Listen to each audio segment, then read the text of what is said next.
All right, so we're back for more videos. So what we're going to do is we're going to actually talk about the bevel tool for end tables today, right? There's some conceptual stuff I want to talk to you guys later on when we do our conferences, but like things like triangle, quadrangle, n-gon. Don't really need to talk about those so much in the video right now. It'll be easier just to use kind of whiteboard and canvas. But whenever we come into a scene, what we want to do is we really want to load in our scene and set our project, right? That's one of the things we got to see at the beginning of our second video, right? That we kind of created a project, followed a naming convention, and we're going to do this for all of our projects, right? So keep that in mind. Naming convention and following the naming conventions important. The nice thing is we kind of go over it right at the beginning of the video. But I'm going to go to File, right? And we've already created a project. So once you create one, you don't have to keep creating one, right? Well, the next one we'll create will be for the start of project 2. But remember, there's that second video we did, right? The one that we actually started modeling on. I showed you how to create projects. But if you did, and you go File, Project Window, it brings this up. You can kind of hit New, and you see I kind of already did it here.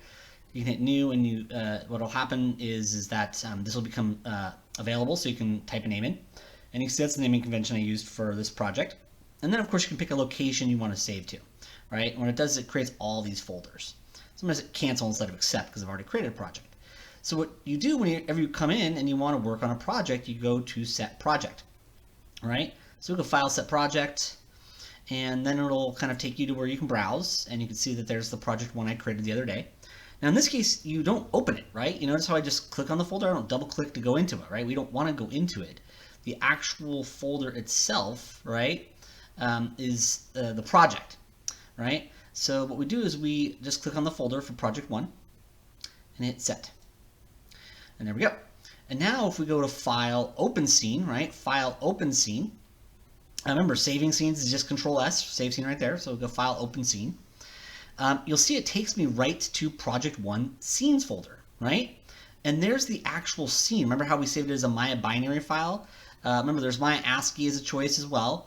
The only real difference is Maya ASCII files are a little bigger, and technically you can open them in WordPad, so you can actually change some of the coding. You can kind of hack the file, if you will.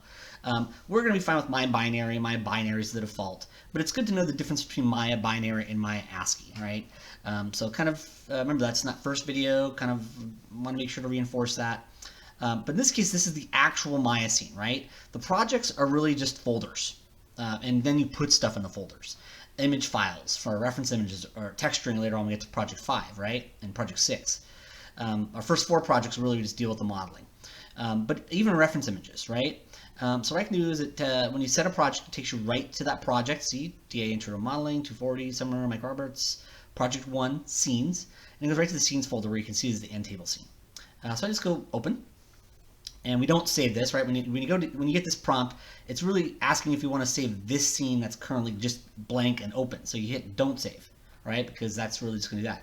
If you see this is just letting you know you're using the educational version, basically, right? So we're just using the educational version. And there's our project loaded up. Now you'll notice that the reference image loaded up as well, right?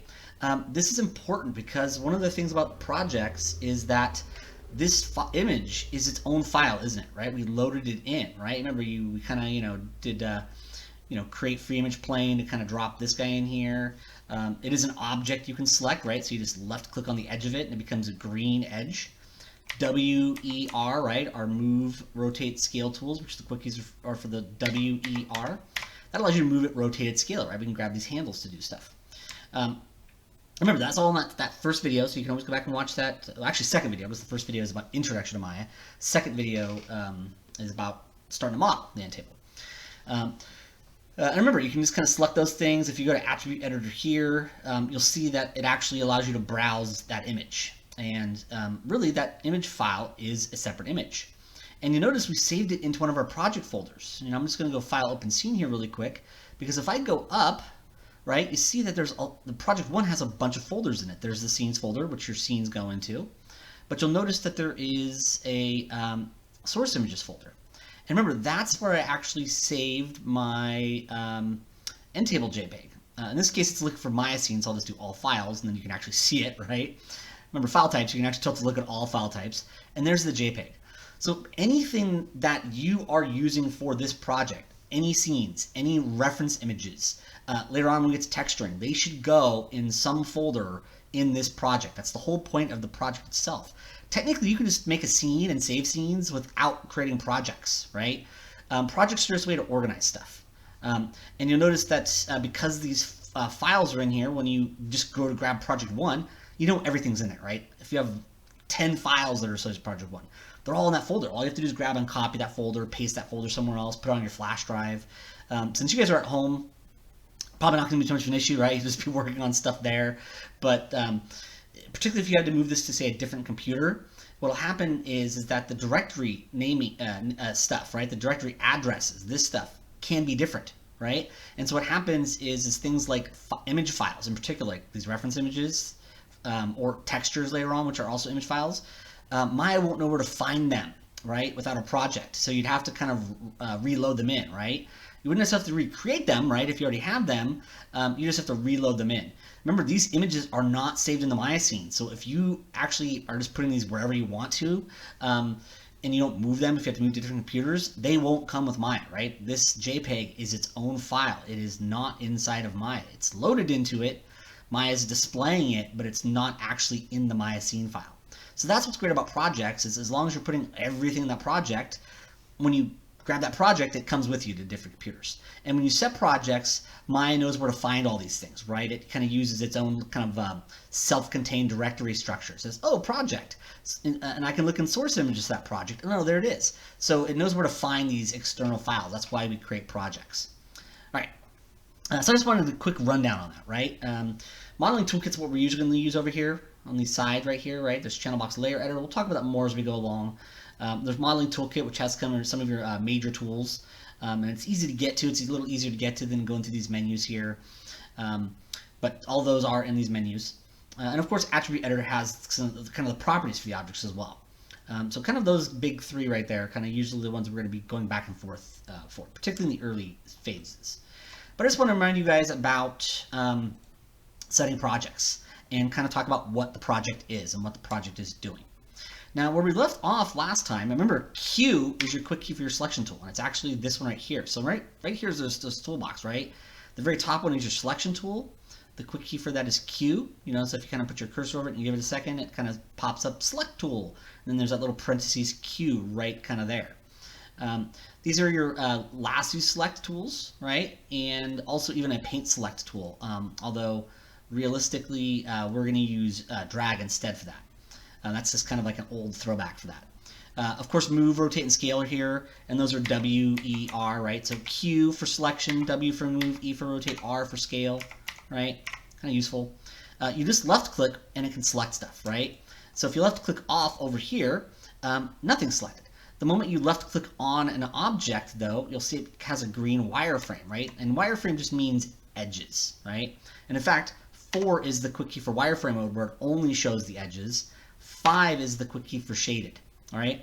And that's the 4 and 5 that's kind of above QWERTY, right? The QWER. It's kind of the numbers that are on the top of the keyboard, not the number pad on the side.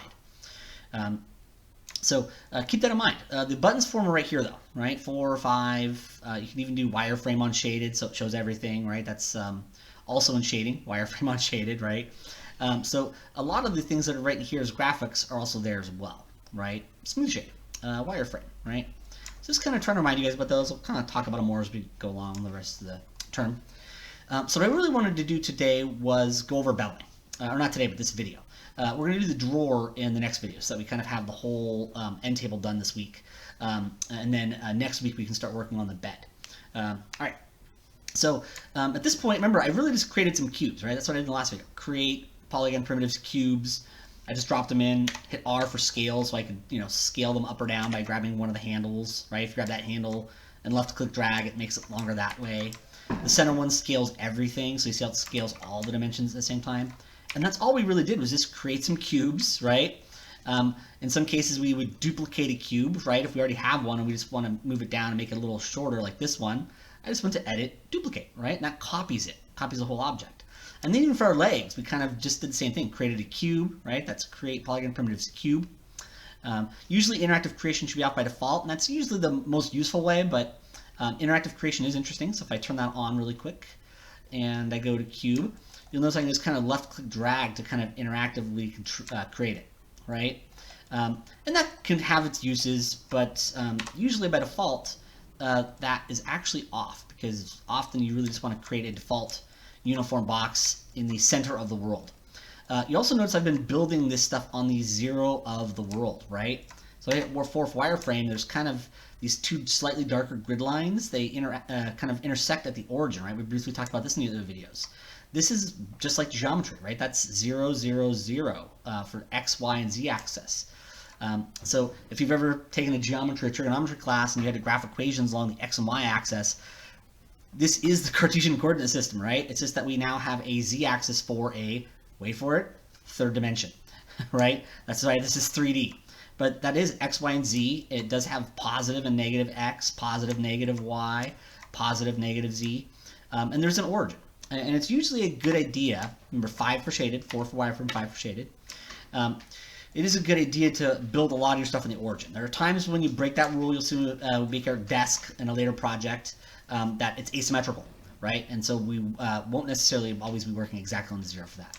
But it usually is a good habit for most modeling, particularly if it's got strong symmetrical elements, to work from the 0 of the world, right? If you want to make other things, make a whole new scene, right? Don't make a whole different bed over here, right? File, new scene, make the bed in a new scene. You can actually import Maya scenes into other Maya scenes. We'll talk about that later on. So each of these models we're going to build is going to be its own scene, right? Good idea to always kind of work and keep stuff on that 0 as much as you can, particularly if it's strongly symmetrical. It just makes it easy to mirror, makes the symmetry work better. It's a good habit to have it. Like I said, it's not always something you do, but often you're going to do that. And of course, what we did is we made kind of one leg, right? And we just did our mesh, right? Mesh menu, mirror, right? We just kind of went to the options box. Remember those little check boxes next to any tool, right? So you see how you can just do mirror, but you can also go to the little checkbox next to it. You click on that, and it brings up the options. And you see how I kind of made sure cut geometry is off. Copy and world and offset 0 usually on by default. Combined usually on by default also. Cut geometry usually on by default. And I am not always a big fan of the way it works, so I usually turn it off. But we did mirror on this case this way to get the legs to this side. And then before that, I mirrored this one. So I only actually made one leg, and then I just mirrored them over. So just a little recap, because the beveling is not going to take that long to do in this video. Remember that first video goes through all that step by step, but I just wanted to do a little recap because we're just learning it, right? Remember Alt left mouse button, right? Alt left mouse button for your camera rotate. Alt middle mouse button, right? That's the scroll wheel. I'm just pressing it down like a button, right? Instead of using it like a scroll wheel, because if you use like a scroll wheel, it kind of zooms, but it's kind of choppy, jumpy zoom. But Alt left rotates your camera. Alt middle, if you press the scroll wheel down like a button, moves the camera. And Alt right mouse button, right? Because you should be having a mouse, guys. If you're trying to do this as a touchpad, you're going to hate it. Buy a mouse, borrow a mouse, get a mouse some way, right? You really need a mouse for this kind of stuff. Although Wacom tablet, if you have a good Wacom tablet, that'll work too. Some kind of non-touchpad interaction, right? If you have a desktop at home, you're set. If it's a laptop, well, you should have a mouse, right? All right. So keep in mind that this navigation in Maya is excellent and elegant, right? Just Alt right next to spacebar, right? Alt on your keyboards right next to spacebar. Alt left rotates, Alt middle moves, Alt right mouse button zooms. And you see how the zoom is much smoother, right, than the scroll wheel? So I know you're going to be tempted to use the scroll wheel. Don't. It's jumpy. We tend to, as professionals, use the Alt right mouse button, right? So Alt left, Alt middle, Alt right mouse button. That allows us to zoom, right?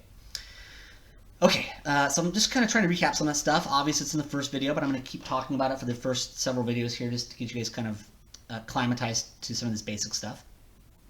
Now, in this case, I want to really start to bevel stuff. So I'm just going to left click on the tabletop, right? It should be in green for object selection mode. Remember, modeling toolkit right here has your selection types right up here: object mode, vertex, edge, face.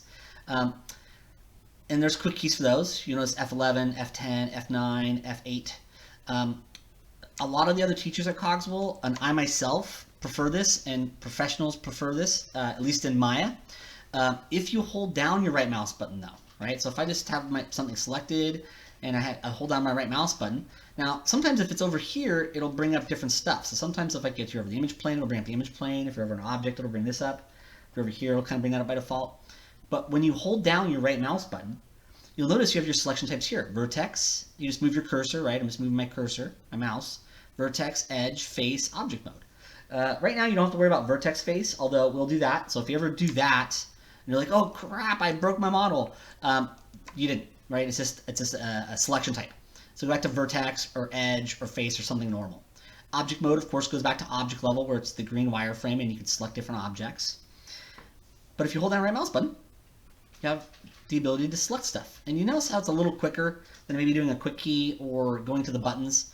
A lot of my professionals and a lot of the teachers at Cogswell and myself prefer holding down right mouse button to select this way. So I'm going to keep using this selection type, and I want you guys to do it as well, because your later teachers will be mad at you if you don't use this. So I'm going to go to edge, because we want to bevel edges. So I'm going to go to edge selection type. Now remember, we talked about this a little bit in the first video, but if I go to vertex, right, vertices are points, right? They're points in space. They have no dimension, right? They have a position in the X, Y, and Z, but they're a point in space. There's no length, there's no area. Of course, face is a full polygon, right? It has area. And then, of course, edge is the actual line between vertices, right?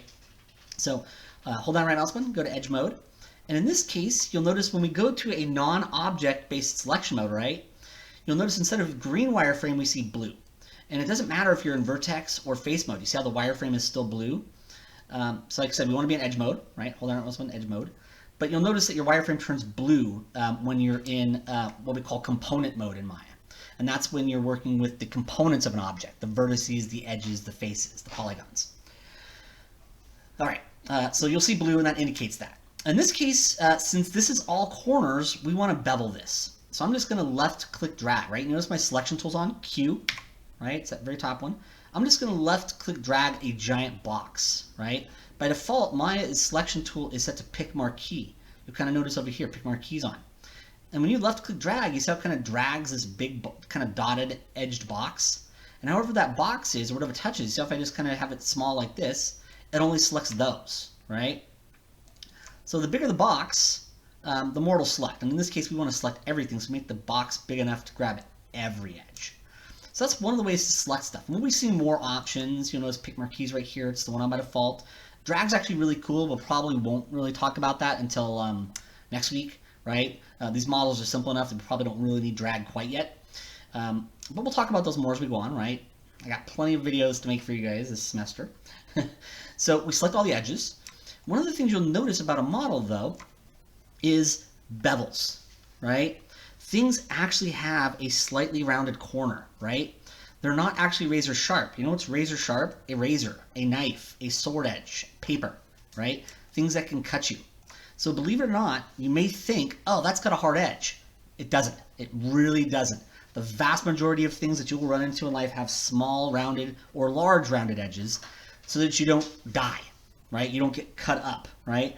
Just feel your computer keys and you'll notice there's a slightly rounded edge on that key. It looks like there isn't, but there is. And it actually catches the light a little bit. You can even see in this picture, see how the light gets caught kind of on the edge there a little bit?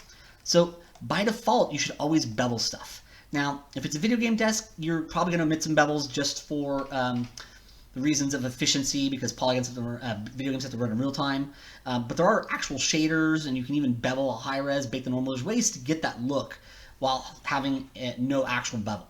But for us, we're going to bevel because it's important to know how to do that, that it adds to realism, and that by default, unless there's a good reason, like it is a video game model, that you shouldn't do it. But the default should always be bevel stuff to give it some corners.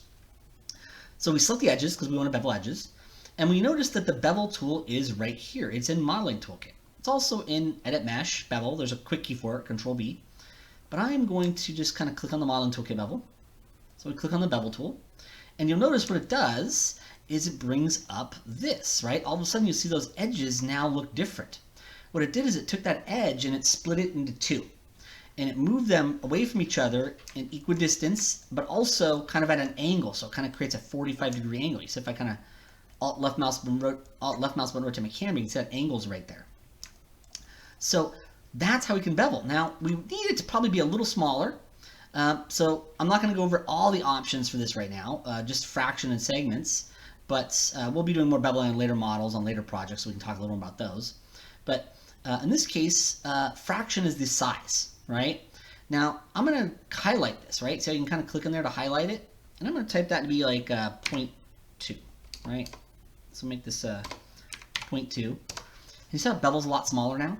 Now you can left click drag on the word, and you see how that I'll actually allow you to adjust it as well. So if you left click drag on the word fraction, just hold down your left mouse button on it, it's interactive. But you can also just highlight the actual number and type in a smaller number. 0.3 I think actually worked well for us. So that makes it a smaller bevel. So fraction controls the size of the bevel. The larger the number, the closer to 1, the bigger the bevel. The smaller the bevel, the smaller number, closer to 0, the smaller the bevel becomes. Now we also want it to be a little bit rounded. So what I'm going to do is I'm going to go to segments. And this, once again, if you left click drag, you can add more segments interactively. But you can also type in a number. 3 should be fine. But you'll notice that when we actually add segments, what it does is it adds more edge loops in between those, but it also kind of pushes them out a little bit so you actually get a rounded corner, right? And maybe I'll even try that fraction being maybe 0.25, just so it's a little smaller. So that's how your bevel tool works. Now at this point I can hit Q. Q is a great way to turn off whatever tool you're in and go back to your selection tool. And that's now a bevel. So if I go hold down right mouse button, go to object mode, you'll notice that there's now this kind of nice kind of little cool corner that won't cut you, right? And also catches the light like an actual corner on an end table or a desk would. Things have bevels. Now I'm not going to bevel this one quite yet because we still need to make the drawer, and that's going to be our next video. But I can go in here and bevel these other guys. So I'm going to click left click on this one. Remember, I'm in object mode, right? Hold down right mouse button, object mode, left click on whatever object you want to bevel, select that one. I go hold down right mouse button again, right? So I can go to edge mode instead of object mode, right? Because I want edges. See the wireframe color goes blue. And I'll just left drag a big box again, right? Because that default selection tool is using pick marquee. So it's the box. You hold down left mouse button, drag, and it gives you this big box. So it's just left mouse button, drag. And it selects all those edges. And then we can hit bevel. And of course, we can go back in here and we can say, hey, let's make this maybe 0.25 again, right? And I'll highlight that and say 3, right? So just fraction, remember the size, and segments gives it a few extra edge loops to round it properly, right? So I'm finding 2.5 is working pretty well on mine. Segments 3 is working pretty well. Segments 3 should be fine for all of you guys' bevels. The fraction is going to be dependent on how large the bevel looks on your model. So you guys have the freedom to make the fraction bigger or smaller, right? For your end tables, right? Your end table might have larger bevels, right? I'm just finding that 2.25 works well for mine. Segments 3, though, you should put in, right? Because that's going to be pretty universal for whatever those. But the size of the bevel depends on the size of the bevel in the actual picture. All right, so there's a bevel for that. Hit Q to kind of go back to your selection tool, and it just turns the bevel tool off. And of course, I can hold down right mouse button. Hold it down, right? Hold down right mouse button. And I can go to object mode. And then it's a green wireframe, and then we can select the, I'm going to save this really quick, Control S. Continue, there we go. And now I just want to bevel these table legs. So remember, we hold down right mouse button, go to object mode, and I can just left click on the actual legs. Hold down right mouse button again, and this time I can go to edge selection. Remember, you just move your cursor and you see it's kind of like a pie, right? You can kind of move it around to grab whatever slice of the pie you want. It's actually called a pie menu. So select those, and then what I can do is I can just left click drag. Remember, by default, pick marquee is what's on, right? So when you're on your selection tool, Q for selection tool, right? There's that one right there. Pick marquee is what's on by default, and that's what we're going to use for these first couple of days. You just left click drag, right? Hold down your left mouse button, drag that left mouse button, and it makes this big box. Whatever is inside or touches that box gets selected. In this case, I want all the edges. So there we go. And then, of course, we'll hit bevel. And you see that's quite large, so we'll go to fraction here. 0.2. I think that'll work pretty well because it's a pretty small bevel on those legs. And then, of course, we'll do segments 3. There we go. Maybe I'll even do 0.15 for my bevel. There we go. So you can kind of always adjust interactively, because when you do bevel, it brings up this options box, and you can adjust that stuff interactively. We hit Q, and we can hold down right mouse button, go back to object mode, and we click off, and you can now see we've got these nice, cool little rounded corners. Now that's most of the end table. The only thing we really have left is to make the drawer, and that's what the next video is going to be. So I'm just going to hit Control S to save this again, right? Remember, File, Save Scene. I usually do Save Scene as the first time, I save, just to kind of name it and make sure it's saving exactly where I want it to. After that, just Save Scene or Control S will get you there. But you'll notice there's quick keys for that stuff. All right, so this will be great for that first video, and then we'll do a little more on our next video.